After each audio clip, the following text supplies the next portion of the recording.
আমি সত্যি আমি নচিকেতার গান ভালোবাসতাম। ওনার সাথে আমার কখনো কোনো সম্পর্ক নেই সামনে পেছনে কোনোভাবেই, কিন্তু আমি মানুষটাকে ভালোবাসতাম। বাম ডান, একটা শিল্পীর বাম ডানের অস্তিত্ব আমার কাছে বড় না। একটা শিল্পীর শিল্প নৈপুণ্যতাই একজন তার গুণগ্রাহীর জন্য সেটাই হচ্ছে তার কাছে আসল সম্পর্ক বা পরিচয়। কিন্তু যখন এগুলো দেখি তখন মনে হয় যে বলছে দশরথ সালা, অন্য কোথাও বলে চাপগড় পিঠের চামড়া তুলে দিত। অন্য কোনো ধর্মে একবার বলে দেখা, পরের দিন বাড়ি থেকে বেরোনো বন্ধ হয়ে যাবে, নূপুর শর্মা হয়ে যাবে। শুধু এই রাজ্যেই এগুলো এরম ভাবে বলা যায়, বাঙালিদের কাছে এগুলো এরম ভাবে বলা যায়। আমি প্রশ্ন করতে চাই, নচিকেতা তুমি যদি বাপের বেটা হও, তুমি যদি নচিকেতা হও, যদি কোচি নেতা হওয়ার হঠাৎ ইচ্ছে না হয়ে থাকে, তাহলে তুমি একবার অন্য ধর্মের সমালোচনা করে দেখাও দেখি। দেখবে তোমার যেখানে মানে ওই যেটা ওই কেষ্টর যেখানে সমস্যা, তোমারও সেখানে সমস্যা হয়ে যাবে। কে রং করাবেন ভাবছেন? আমাদের টিম যাবে আপনার বাড়ি। 0 ডাউন পেমেন্ট ইএমআই তে হোম পেইন্টিং করুন আর পেয়ে যান 5 বছরের লিখিত ওয়ারেন্টি।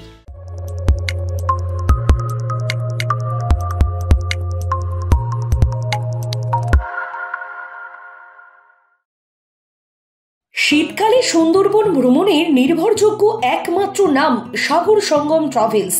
নিজস্ব লঞ্চে ভ্রমণ এবং অফুরন্ত খাওয়া দাওয়ার বিপুল আয়োজন। বুকিং করুন 9733066075। সঙ্গীত শিল্পী নচিকেতা চক্রবর্তী তিনি আরামবাগের একটি অনুষ্ঠানে গিয়ে গানের মাধ্যমে বলছেন যে রাম জন্মভূমি নিয়ে ঢ্যাসটামো চলছে। কি বলবেন? অত্যন্ত লজ্জার, ঘৃণার। আমি অনুরোধ করব সারা দেশে মানে দেশে তো ওনার নেই, সারা রাজ্যে এই লোকটাকে বয়কট করা উচিত। সিপিএম এর সময় সিপিএম ছিল, এখন তৃণমূল হয়েছে। লোকের পেছনে ময়লা খুঁজতে যায়, নিজে জাত পাল্টেছে, তার বেলা অসুবিধা নাই। আমার কতগুলো প্রশ্ন আছে। এই লোকটাই গেয়েছিল না? আমি এনার গানটা ভালোবাসতাম। চোর চোর চোর, চুরি করে ইমারত আকাশটা বেচে দেয়, তাই না? এও বেচে দিয়েছে। আমি প্রশ্ন করতে চাই, নচিকেতা তুমি যদি বাপের বেটা হও, তুমি যদি নচিকেতা হও, যদি কোচি নেতা হওয়ার হঠাৎ ইচ্ছে না হয়ে থাকে, তাহলে তুমি একবার অন্য ধর্মের সমালোচনা করে দেখাও দেখি। দেখবে তোমার যেখানে মানে ওই যেটা ওই কেষ্টর যেখানে সমস্যা, তোমারও সেখানে সমস্যা হয়ে যাবে। এটা অত্যন্ত ঘৃণার, অত্যন্ত যন্ত্রণার। এই চক্রবর্তী টাইটেলধারী লোকগুলো যখন এই ধরনের কথা বলে, ধর্মনিরপেক্ষতা মানে কি আমাদের রাজ্যে? ধর্মনিরপেক্ষতা মানে কি আমাদের কাছে? ধর্মনিরপেক্ষতা মানে হচ্ছে নচিকেতা হিন্দু ধর্মকে গালি দেবেন, সংখ্যাগরিষ্ঠকে গালি দেবেন, সংখ্যাগরিষ্ঠ হাততালি দেবেন। ধর্মনিরপেক্ষতা মানে কি? ধর্মনিরপেক্ষতা মানে একদল সিউডো সেকুলার ধর্মতলার মোড়ে গরুর মাংস চিবাবেন আর আপনারা তার ছবি দেখাবেন। ধর্মনিরপেক্ষতা যদি দেখাতে হয় তাহলে ভাই গরু শুয়োর মেখে খাওয়া উচিত ছিল, যদি প্রকৃত ধর্মনিরপেক্ষতা দেখাতে হয়। আমি সত্যি আমি নচিকেতার গান ভালোবাসতাম। ওনার সাথে আমার কখনো কোনো সম্পর্ক নেই সামনে পেছনে কোনোভাবেই, কিন্তু আমি মানুষটাকে ভালোবাসতাম। বাম ডান, একটা শিল্পীর বাম ডানের অস্তিত্ব আমার কাছে বড় না। একটা শিল্পীর শিল্প নৈপুণ্যতাই একজন তার গুণগ্রাহীর জন্য সেটাই হচ্ছে তার কাছে আসল সম্পর্ক বা পরিচয়।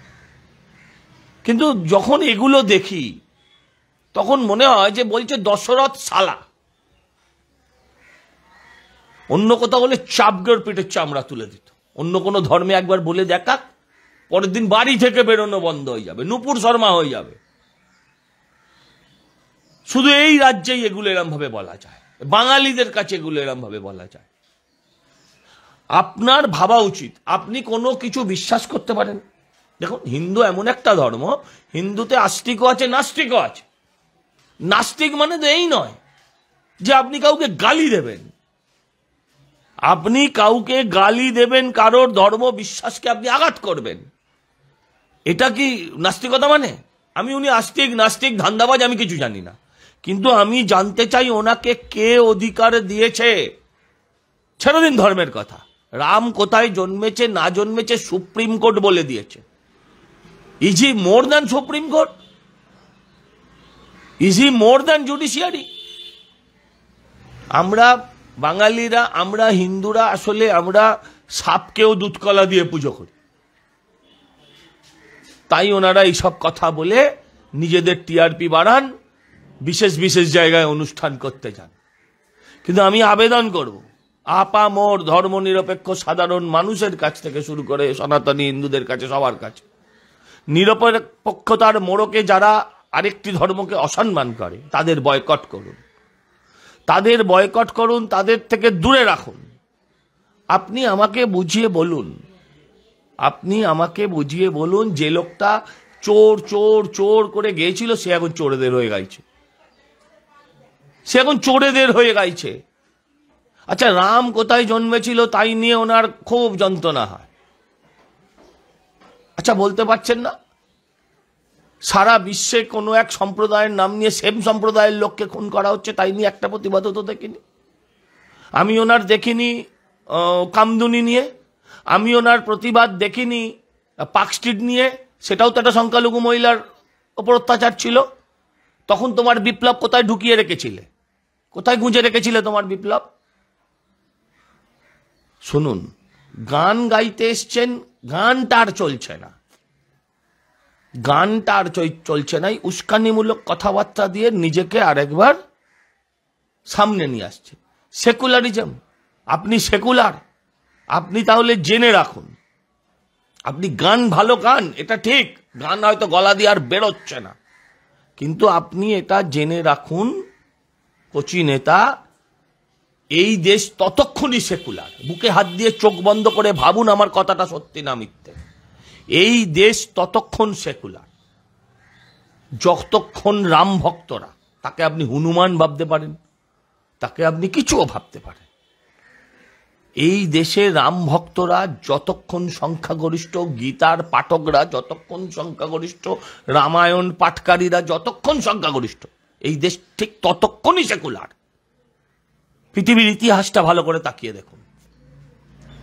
আমি ইদানিংকালে দেখছিলাম বেশ কিছু সমালোচনাও আসছে ওনার নামে, আমি দেখছিলাম উনি বাংলাদেশের। আমি নচিকেতা বাবুকে জিজ্ঞাসা, নচিকেতাই বলে বলছি, বাবুকে জিজ্ঞাসা করতে চাই, আপনার জন্মস্থান জন্মভিটে ছাড়লেন কেন সাহেব?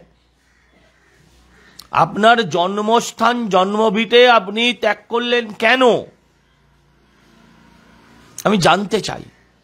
ওখানকার আপনার পৈতৃক ভিটে মনে আছে? নিশ্চয়ই আছে। আপনার না মনে থাক, আপনার পূর্বপুরুষের মনে ছিল। আপনার ওখানকার পূর্বপুরুষের আপনি হয়তো নাও জানতে পারেন, পূর্বপুরুষ যদি কেউ থাকে তাকে জিজ্ঞাসা করুন মা তুলসী তলায় প্রদীপ দিতেন কিনা, বলবেন হ্যাঁ মনে আছে, সব মনে আছে। দেখবেন ওখানকার প্রত্যেকটা অলি গলি, রাস্তা, বাড়ি ঘর, নারকেল গাছ, পুকুর, ডোবা সব মনে আছে, শুধু মনে নেই আপনি ওই দেশ থেকে এদেশে এলেন কেন। দার্জিলিংয়ে চা বাগান ঘেরা কমলালেবুর গ্রাম সৌরিনীতে এবং দাওয়াইপানিতে ঘরে বসেই কাঞ্চনজঙ্ঘার দৃশ্য উপভোগ করতে আড্ডাহাট হোমস্টে বুক করুন 9836499678 নম্বরে। কেন এলেন আপনি? শুধু সেটা মনে নেই, শুধু এটা মনে নেই আসার সময় আপনারা কাকে কাকে রেখে এলেন বা ভেট দিয়ে নিজের জীবন বাঁচালেন, এটা মনে নেই। একটা জাতির এই ইতিহাসটাও মনে রাখা উচিত ছিল। জাতি শুধু মনে রাখবে বাবার হলো আবার জ্বর সারিল ঔষধে, জাতি মনে রাখবে না একটা জাতি ছিন্নমূল কি করে হয়ে গেল, একটা জাতি ছিন্নমূল কি করে হয়ে গেল, কি করে সে তার পৈতৃক ভিটে, পৈতৃক ঘর, পৈতৃক সমস্ত ধন সম্পত্তি, সংসার, সমস্ত কিছু এক বস্ত্রে এক কাপড়ে পালিয়ে এলো। আপনি যদি ধর্মনিরপেক্ষ একটা এই ধরনের গান গান, আমি জানি আপনি বুঝেছেন, আপনি আর বেশি দিন আপনার গলা দিয়ে গান বেরোবে না, আপনি বুঝতে পেরেছেন। তাই এই সমস্ত বিতর্ক ক্রিয়েট করে কোনো বিশেষ বিশেষ অনুষ্ঠানে গিয়ে সরকারি বদান্যতা পেয়ে যতটা পারা যায় এই সুযোগে কামিয়ে নেওয়া, এটা আমরা বুঝি। আপনি ভালো হন, আপনি ভালো থাকুন, আপনি সুস্থ থাকুন, ঈশ্বরের কাছে এই প্রার্থনা করি। মাথায় রাখবেন, হিন্দুত্ব মানে হচ্ছে, হিন্দুত্ব মানে বক্তই নয়, হিন্দুত্ব মানে বক্তই নয়, হিন্দুত্ব মানে পরধর্ম সহিষ্ণুতা। আপনাকে যেমন আমরা সহিষ্ণুতার সঙ্গে আপনাকে আমরা আপনার এই নোংরামি অসভ্যতামি আমরা সহ্য করে নিলাম। হিন্দুত্ব মানে পরধর্ম সহিষ্ণুতা, কিন্তু সহিষ্ণু মানে তাকে দুর্বল এটা ভাববেন না। কি অন্যায় করেছিলেন যদি বলি নূপুর শর্মা? উনি সেই কথাটাই বলেছিলেন যে কথা আরো অন্তত 50টা মুসলিম ধর্মগুরু বলেছিলেন। কি অবস্থা হয়েছিল? ছেড়ে দিন বলেছে দিল্লিতে, ট্রেন জ্বলছে, বাস জ্বলছে, কোথায়? আমার রাজ্যে। কোথায় ছিলেন সেদিন? মুখে লিকোপ্লাস্টার লাগিয়ে? গলা দিয়ে তো কোনো গান বেরোয়নি দাদা আপনার। আবারও বলছি, আমরাও আপনার ভক্ত, আবারও বলছি আপনার গানের ভক্ত, আপনার কথার নয়।